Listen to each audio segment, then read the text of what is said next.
Thank you, everybody. This is an amazing day. We've fought for this battle for equality for so long.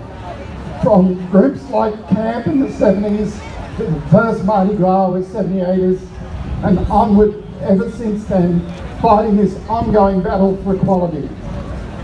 I was just talking to an older friend of mine today who was in tears with joy. He said he's been waiting for this day nearly all of his life. When he was younger, it was very hard to come out of work and to be openly gay, and his file of work was marked never to be promoted simply because he was gay. That was some of the shameful experiences that many of us had to live through.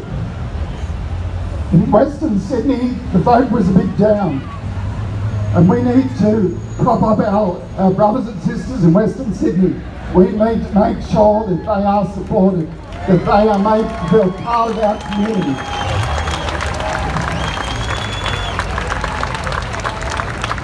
We've still got some battles to go.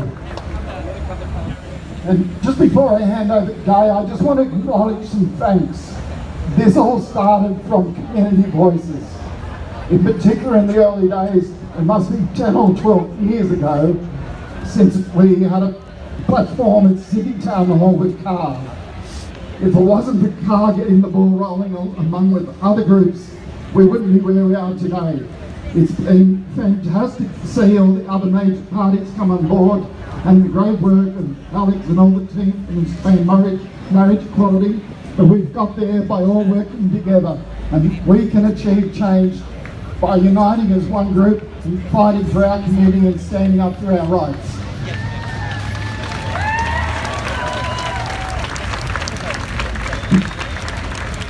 Before I hand over to Dave, I just want to mention, now we have the next issue to tackle.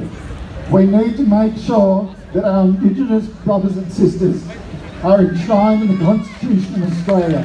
So as we stand in radical land, please remember our Indigenous brothers and sisters.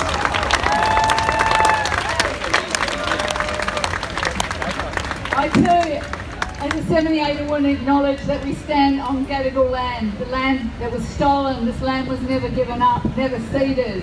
And as much as we as a minority group have won something really huge today, let's also remember that other people in this country don't enjoy the same freedoms. For instance, in the Northern Territory, where the gross intervention has gone on for 10 years. We need to stand in solidarity with others in our country who don't enjoy our freedoms. I also want to acknowledge, as a 78er, many of us in the 78ers were not pro-marriage. It was not on our agenda in the 70s. And for many of us, I'm speaking for myself, but a lot of my peers, a lot of the dykes of the 78ers, we were not pro-marriage. It took us a long time to get to this, to get that this was, you know, for some of us, marriage isn't on our agenda, but the issue of this was about choice. Much as abortion was about choice, this is about choice. This is your right to choose.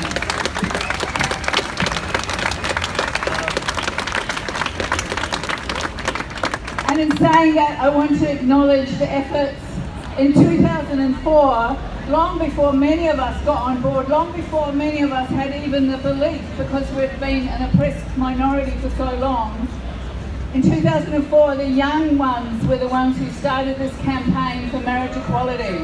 They didn't do it, they weren't funded, they weren't an NGO, they didn't have the money to travel around this country. They did it for years on their own back. They volunteered to do this. So the members of Community Action Against Homophobia, for me as a 78er and for all of us here, we stand up and acknowledge you, because it is your commitment and it was your courage and it was your vision that got us here today. And you know, for the members of CAR, they fought not just against the Liberal government and the Labor government, which for years denied us this. You know, they also had to fight our own community, our own internalised homophobia. They had to fight, many of us, you know, that this was about choice. It wasn't about honouring, you know, capitalist establishment. It wasn't about us wanting to be as heterosexual and as normal as you could be.